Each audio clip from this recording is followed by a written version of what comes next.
हाय, मी सपना. मी परतवाड्याला राहते आणि स्वयंपाकाची कामं करते.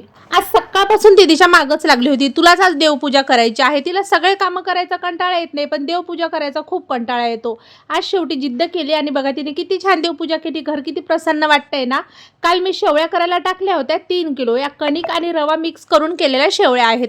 जेव्हा आपल्या मग घाई गडबड असते ना, तेव्हा सकाळी सकाळी काय करू नाश्त्याला सुचत नाही. मग आपल्या शेवळ्या, सरगुंडे वगैरे काही केलेलं असलं तर बरं पडतं. त्याच्यानंतर मी संध्याकाळच्या स्वयंपाकाला आली. इथे मला बनवायची होती आलू आणि पालकाची कोरडी भाजी. त्याच्यासाठी मी लसण, अद्रक आणि जिरं चांगलं खलबत्त्यात असं कुटून घेतलं बघा. आणि हे कुटलेल्या जिऱ्या लसणाची फोडणी जर दिली ना तर इतकी भाजी मस्त लागते.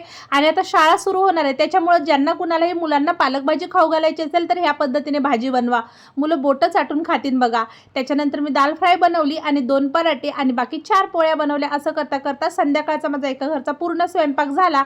आणि त्याच्यानंतर आणखी मला 2 घरचा स्वयंपाक करायचा आहे. माझा व्हिडिओ जर तुम्हाला आवडला तर नक्की फॉलो करा. पुन्हा भेटू.